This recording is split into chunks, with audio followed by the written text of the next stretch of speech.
Oops. 1 second.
What's going on, everybody? Welcome into Leading Off, the Fantasy Pros Baseball Podcast. We are presented by bet365. If you bet $5, get 150 in bonus bets when you use that promo code Leading Off, and that is only with our friends over at bet365. Guys, it's T-minus 5 shows left in the fantasy baseball season here at Leading Off. Joe Rico joining you, reunited with Casey Bubba after we had a little bit of a break on Monday. We had Welshie back on the show, but Bubba, getting the old gang back together for this one, my friend. How you doing today? Doing great, my friend. Good to be back. Nice. Had to take a little break on Monday for some stuff. Welsh filled in beautifully, or I guess he kept his gig. I don't know, but it's good to be back in action and talking some more baseball with you for sure. Yeah, we're the ones filling in beautifully. He's the one who's gone off and done football stuff. It was great to talk with Welsh again, but we're gonna do this, I think, today, Friday, and then I guess next Wednesday. So I think it's 3 more shows with us. We'll see if maybe we pop onto that final show with Joe and Welsh, but only a couple shows left here in the season. If you guys haven't done so already, would really appreciate you guys subscribe into the show, like, comment, review, all that great stuff to really help us out here down the stretch. But we are going to be talking about some headlines, breaking down all the injuries. There's a ton of injuries to go through, but let's start off with some positive news, and that's Blake Snell continuing to look like one of the best pitchers in baseball. Dominated the Orioles yesterday, 6 innings of 1-run ball with 12 strikeouts. He has a 3.08 ERA and a 1.08 whip. And the thing that's kind of crazy with Blake Snell is that he won the Cy Young last season. But if you dig below the surface and you look at some of the expected numbers, the ERA estimators, the barrel rates, literally everything is better this season than last year. This is probably the best version of Blake Snell that we've ever seen, really. Bubba, are we going to do the same thing again next year? Is he going to stink in the first half and come out in the second? I guess you can't really answer that question, but going into drafts next season, when you're picking Blake Snell as your starting pitcher 2, 1, 3, wherever he ends up going, you're going to have to probably deal with a lot of bad outings. Is that going to impact where you want to take him, or is it just we start the season, we hope that he gets running out of the gate and hope for the best? You hope for the best. I'll keep it simple with that. But you're going to take him at a high ADP if you want him, because that's where he's going to go. Think Pablo Lopez. He had the same situation this year. Head-to-head leagues, it could be a frustrating situation. In a roto league, hey, you just want the end stat line. That's all you care about.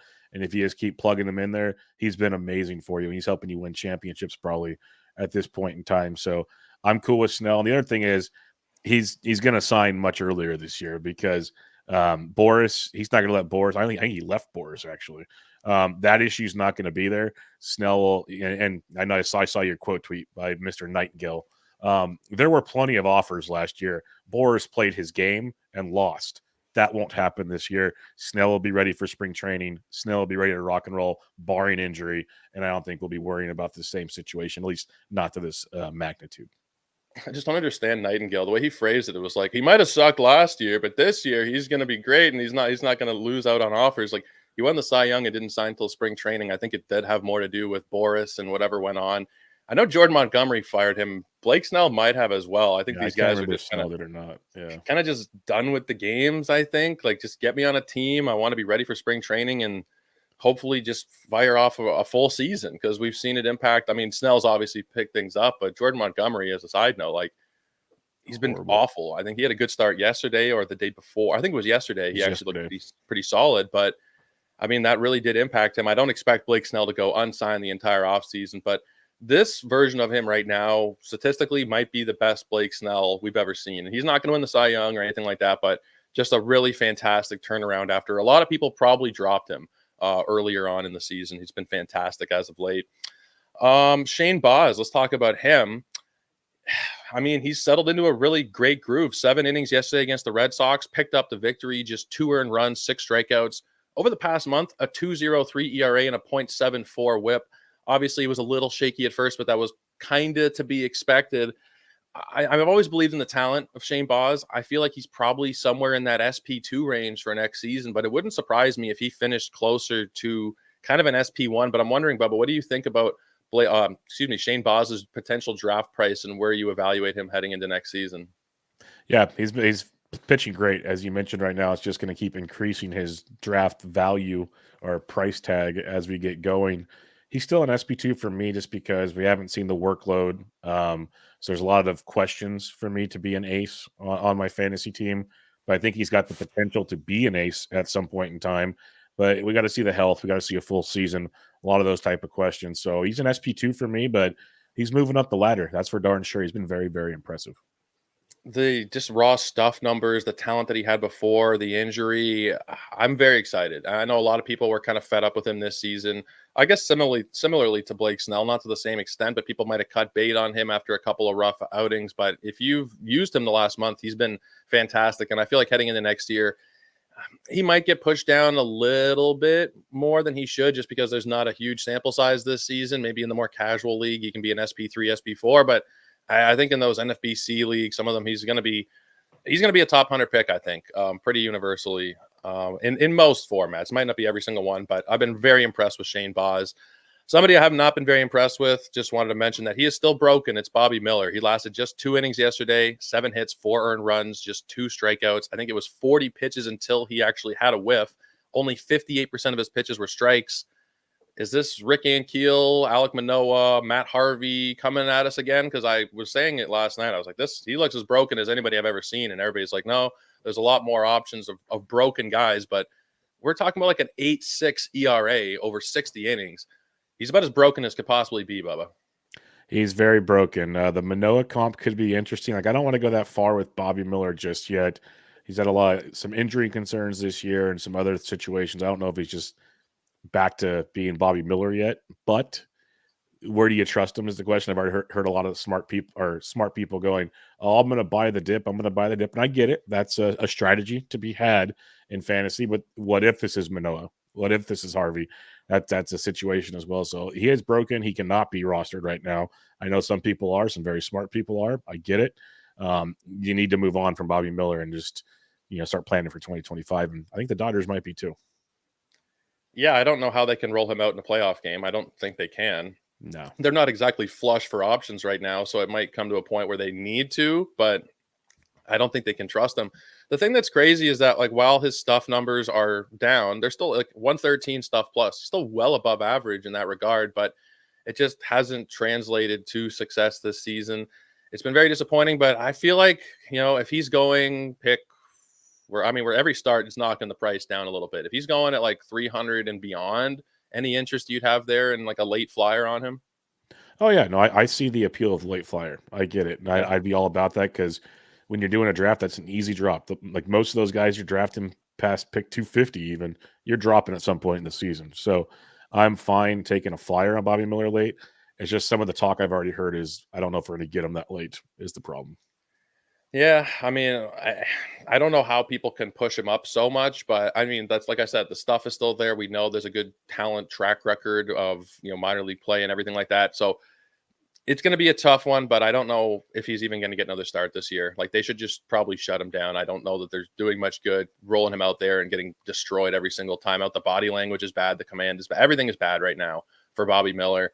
Let's talk Bo Bichette. Returned to the Blue Jays lineup yesterday after being out since late July with a calf strain. He batted second, went 2 for 5 with an RBI. It's like my worst fears come true here because I wanted to get Bo Bichette at a disgustingly low price outside of the top 100 picks.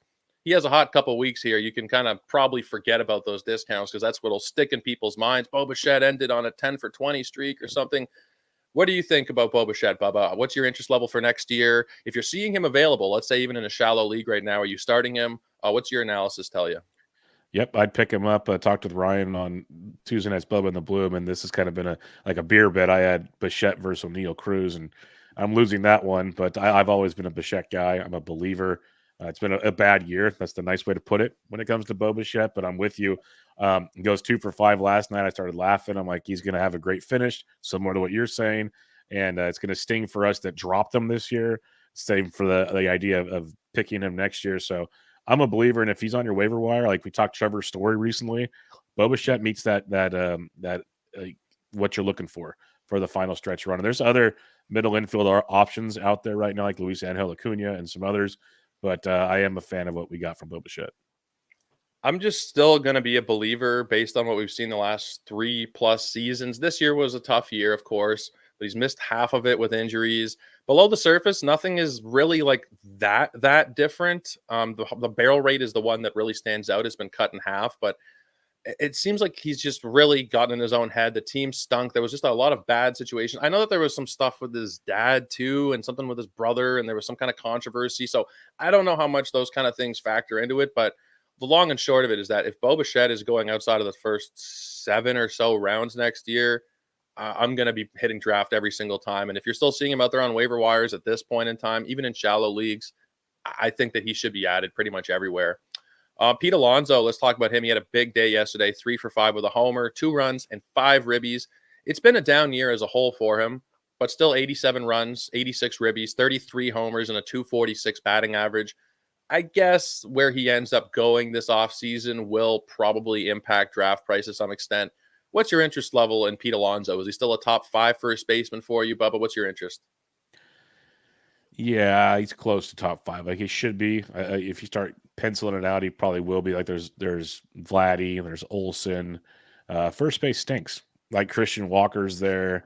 Um, so Alonso probably sits there around top 5 just for the potential of 40 plus bombs alone. That comes in a big way, but he's not that guaranteed, top 2 round lock that he once was. Yeah, I mean, I think the location will matter to some extent. If he goes to a poorer team, then maybe you can shave off a few runs in RBI. You're not getting steals, you're not getting batting average. I feel like he's a little bit of a risky investment in the first couple of rounds. I'd probably want to have him in the 3rd or the 4th if he's going to get there. I'm not sure if he gets there, but if that's the case, then I just won't have any shares. I think that I can speculate on some later first baseman, whether it's Pasquantino or even Mountcastle. Like there's certain names later on that I would probably rather spend up or spend down on, I should say, than spend up on Pete Alonso in the 2nd or 3rd. But it hasn't been a bad year for him. He's still been like a top 60, 70 player, just probably not exactly what you're expecting on draft day. I want to mention somebody who's a little more niche, and that's Jesus Sanchez. I have loved Jesus Sanchez for really forever, but yesterday just a massive day, 5 for 5, and a bit of a surprising win over the Dodgers, although maybe not that surprising with Bobby Miller on the bump. He scored twice, he drove in 3. He's been really solid this season. He has 52 runs, which is the stinky number here. Playing for the Marlins, you're not gonna do a ton in that department, but 17 homers, 62 ribbies, 14 steals, and a 252 batting average. That goes along with a 12.5% barrel rate, which is the 85th percentile, and a 52.1% hard hit rate. That's 95th percentile. I feel like Jesus Sanchez is a change of scenery away from being a top 100 type of player, Bubba. What's your thoughts on him rest of season, which is not a lot of time left here, obviously, and then next year, what's your interest level going to be for Jesus? Yeah, big Jesus fan. Been rostering him a ton.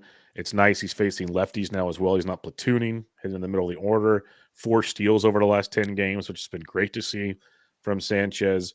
I think he can still be okay in Miami. Obviously, a better ballpark would help, but I love him for the rest of the season. The Marlins face all right-handed pitching, I believe, next week, which will bode really well for. Like I said, he still plays versus lefties, but we want him versus righties. Let's just be real with the situation. Yeah, it's 6 righties next week, and 3 out of the next 4 to finish this week are righties. So he's got 9 righties over his last 10 games, which is pretty good. And I like him a lot going into the next year. He's got that Brian De La Cruz vibe that we were looking for during draft season.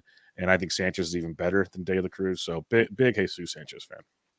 I hope he gets traded somewhere. I hope he goes to a somewhat competent lineup. I don't know that I'm expecting it, but in Miami, I don't know that anything is really nailed down over there. Could happen.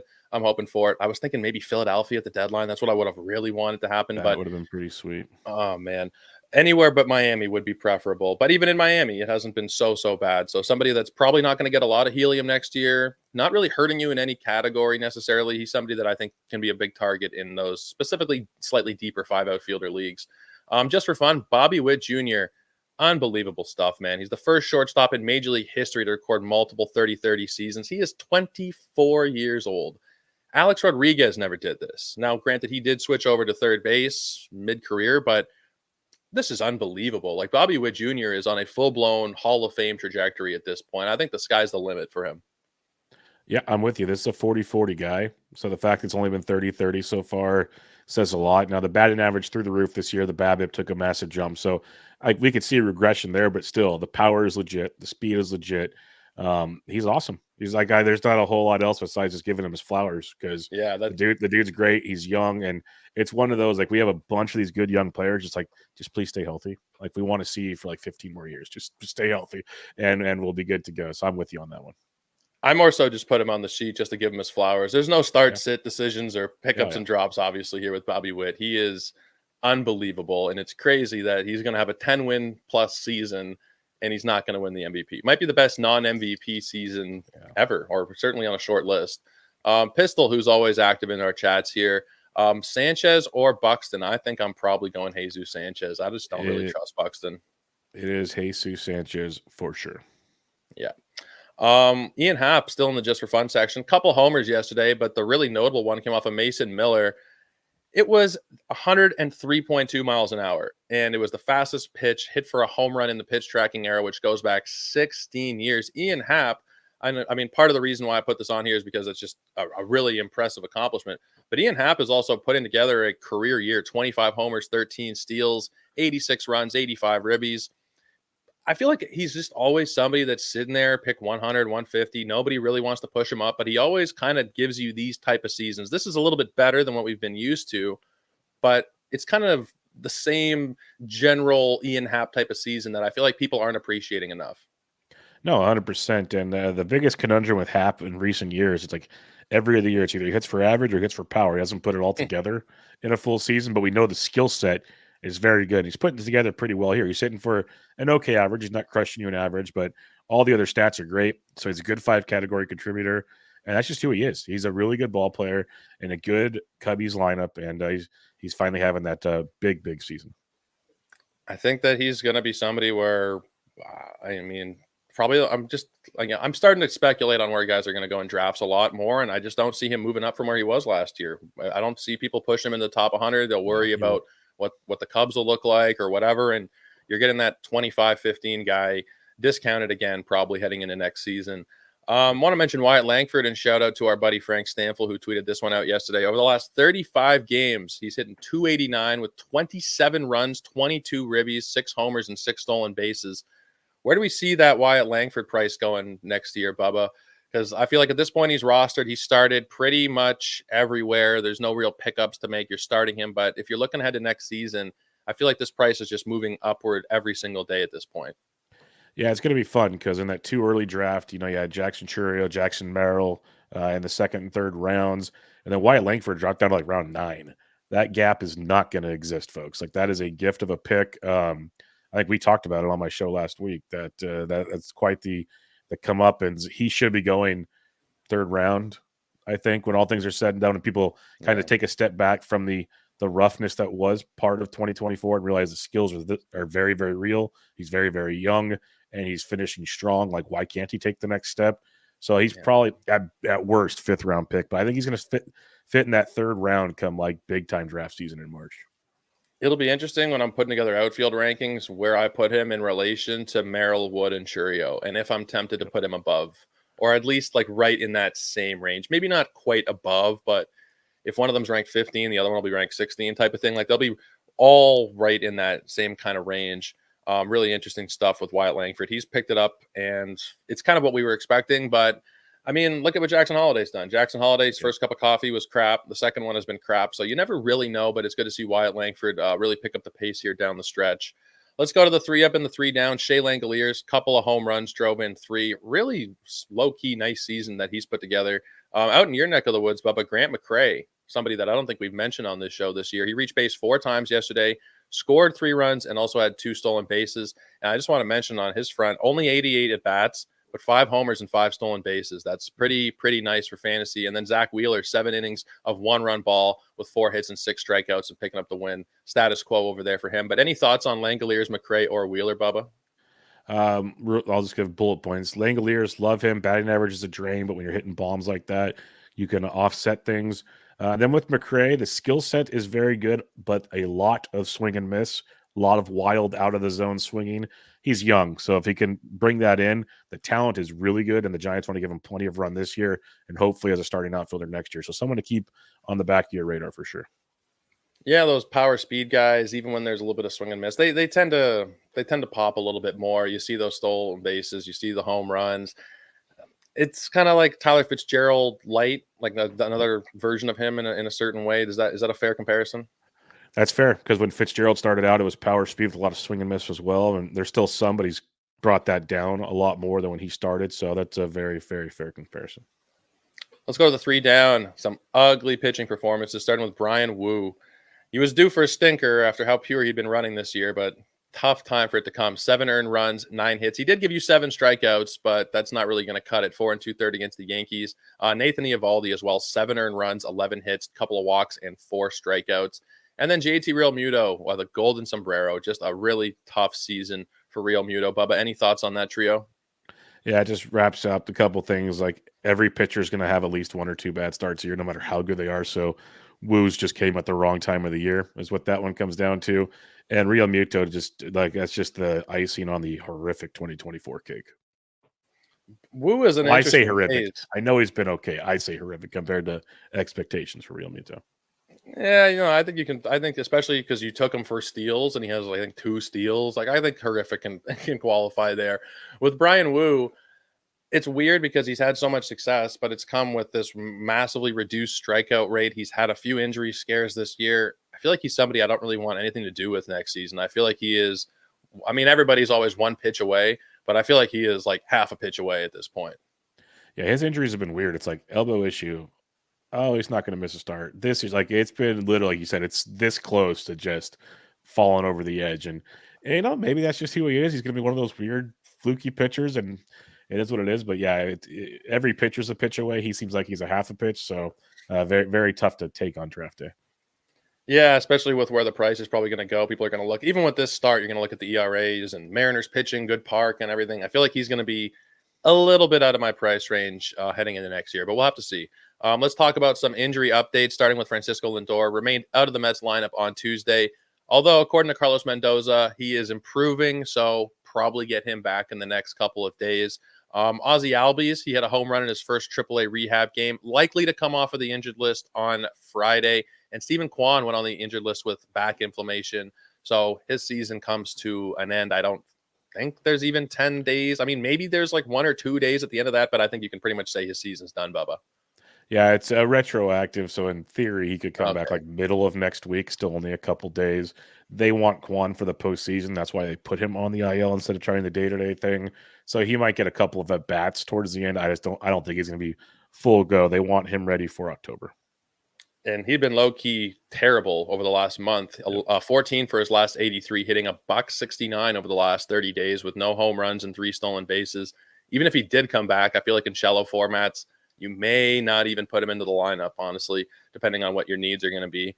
Jordan Westberg took batting practice on Tuesday, getting closer to appearing in games than is expected back before the end of the regular season. You picking him up here, Bubba, and hoping that you can get a couple games out of Jordan Westberg? I think I'm good unless you're really, really desperate for a corner infielder. There's plenty of middle infield options out there these days. So it's more if you need a third baseman for some reason. Like I saw Jose Tena's name in the chat quite a bit. Give me Jose Tena all day long. But I'm kind of probably waiting until 2025 for Westberg.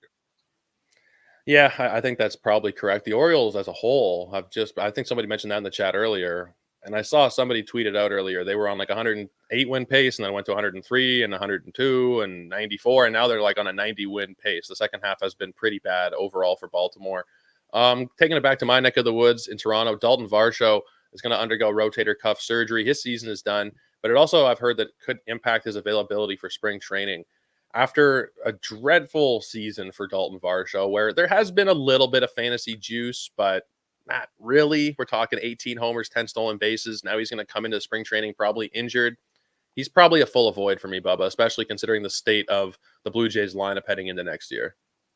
Yep, he'll be a no for me unless some massive things change. Like he had a couple weeks where he was awesome this year. Like all of a Yeah. sudden, like hey, it looks like he's going to be Dalton Varsho after all, and then it disappeared again. And maybe it was shoulder related. Maybe he's more banged up than we thought.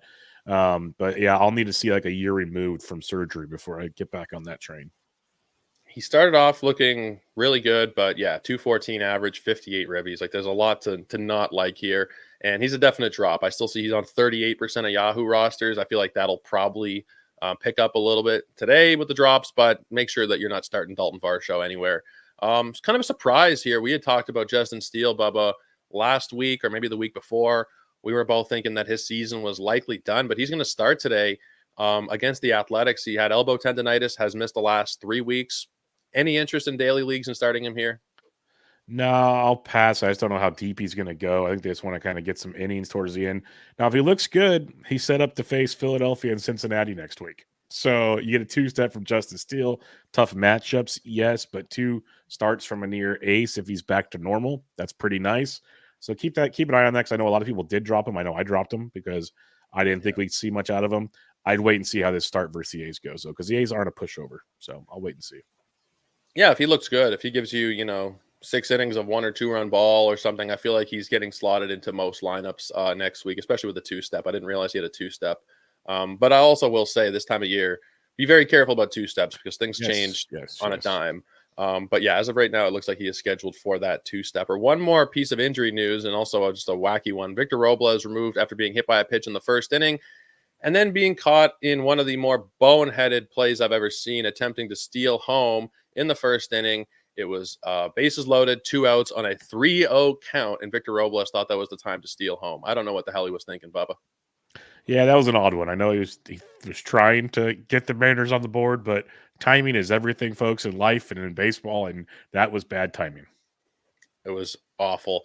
Okay, Bubba, let's move into the best bets of the day for Wednesday, presented by our friends over at Bet365. Again, use that promo code leading off. Get yourself a little bit extra change here as we head down the stretch of the baseball season.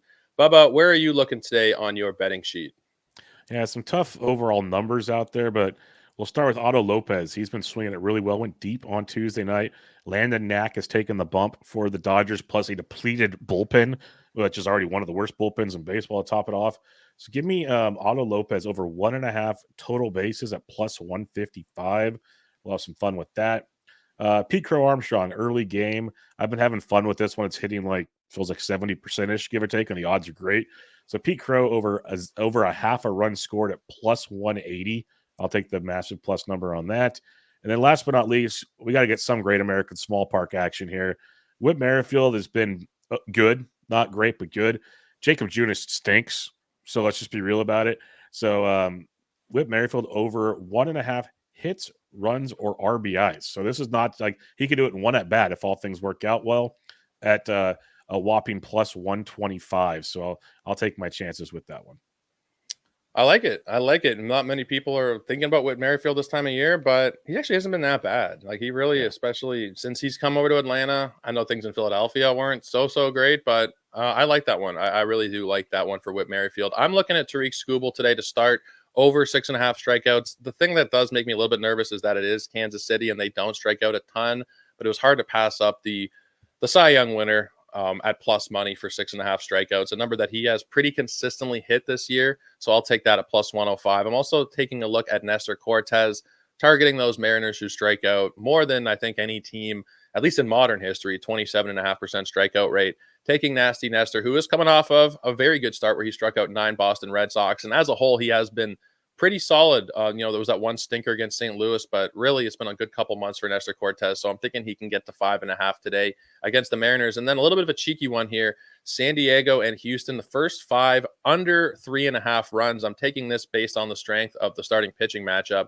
We have Dylan Cease and Framber Valdez going head to head there.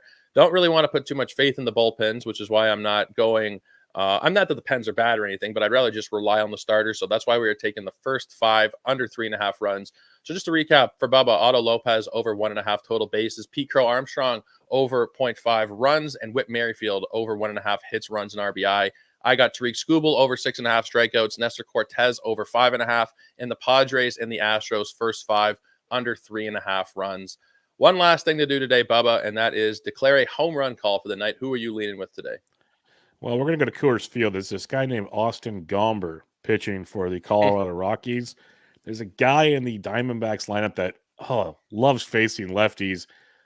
I'm going to go Eugenio Suarez going deep on Wednesday versus the Colorado Rockies in their last game at Coors Field.